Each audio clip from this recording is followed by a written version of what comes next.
Hi friends, ഇന്ന് ഞാൻ നിങ്ങളുമായിട്ട് ഷെയർ ചെയ്യാൻ പോകുന്നത് മാങ്ങ വെച്ചിട്ടുള്ളൊരു പുട്ടാണേ. അപ്പോൾ ഇപ്പോൾ മാങ്ങാക്കാലമല്ലേ, അപ്പോൾ എല്ലാവരും ഇത് ഉണ്ടാക്കിയിട്ടുണ്ട്. ഞാനിത് ആദ്യമായിട്ടാണ് ഉണ്ടാക്കുന്നത്. അപ്പോൾ അതിന് നമുക്ക് എന്തൊക്കെയാണ് വേണ്ടുന്നതെന്ന് നോക്കാം. നമുക്ക് മാങ്ങ വെച്ച് ചെയ്യുന്ന പുട്ടിന് എന്തൊക്കെയാണ് വേണ്ടുന്നതെന്ന് നോക്കാം. ആദ്യം തന്നെ ഞാൻ 2 കപ്പ് അരിപ്പൊടി, അജ്മയുടെ അരിപ്പൊടി എടുത്ത് 20 മിനിറ്റ് ഞാൻ കുഴച്ച് വച്ചതാണ്. എന്നാലേ അത് സോഫ്റ്റ് ആവത്തുള്ളൂ. പിന്നെ നമുക്ക് മാങ്ങയുടെ പൾപ്പ് കുറച്ച് അരച്ചെടുത്തിട്ടുണ്ട് 1 കപ്പ്. പിന്നെ 1 മുറി തേങ്ങ വേണം. പിന്നെ നമുക്ക് മാങ്ങ ചെറിയ പീസാക്കി വെച്ചിട്ടുണ്ട്. പിന്നെ ആവശ്യത്തിന് ഉപ്പും വേണം.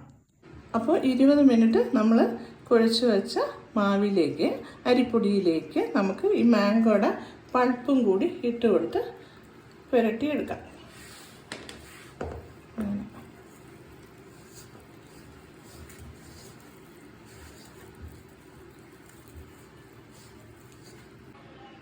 അപ്പോൾ പുട്ടിൻ്റെ പൊടി മാങ്ങയുടെ പൾപ്പ് ഉപയോഗിച്ച് നമ്മൾ കുഴച്ച് വച്ചിട്ടുണ്ട്. ഇനി നമുക്ക് പുട്ട് ഉണ്ടാക്കാം. അപ്പോൾ പുട്ടുകുറ്റിയിലേക്ക് ആദ്യം നമുക്ക് കുറച്ച് തേങ്ങ ഇട്ട് കൊടുക്കാം. അത് കഴിഞ്ഞിട്ട് നമുക്ക് അരിപ്പൊടി, പുട്ടുപൊടി ഇട്ട് കൊടുക്കാം. അത് കഴിഞ്ഞിട്ട് ചെറിയ പീസാക്കി മാങ്ങ ഇട്ട് കൊടുക്കാം. ഇതേപോലെ തന്നെ വീണ്ടും പുട്ടുപൊടി ഇട്ട് കൊടുക്കാം. തേങ്ങ ഇട്ട് കൊടുക്കാം.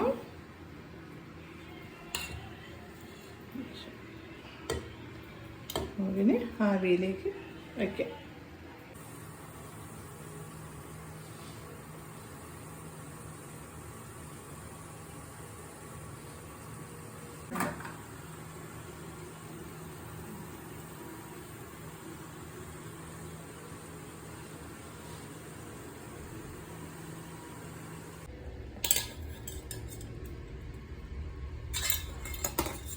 ഫസ്റ്റ് പുട്ട് റെഡിയായി.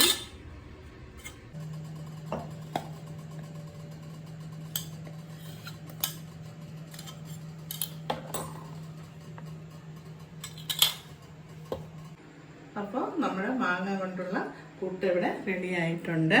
ഇതിൽ മാങ്ങയോടൊപ്പം തന്നെ 1 സ്പൂൺ പഞ്ചസാര ഇടണം. അതുപോലെ തിരകിയ തേങ്ങയിലും 1 സ്പൂൺ പഞ്ചസാര ഇട്ട് കുഴച്ചതിന് ശേഷമാണ് നമ്മൾ പുട്ടുകുറ്റിയിൽ ഇത് ഇടേണ്ടത്. അപ്പോൾ എല്ലാവരും ചെയ്ത് നോക്കുക, ഇഷ്ടപ്പെടും, നല്ല ടേസ്റ്റ് ആയിരിക്കും. അപ്പോൾ എല്ലാവരും ചെയ്ത് നോക്കിയിട്ട് കമൻറ്റിലേക്കും സബ്സ്ക്രൈബൊക്കെ ചെയ്യുക. അടുത്തൊരു റെസിപ്പിയുമായി കാണുന്നത് വരേക്കും ടാറ്റാ, ബൈ.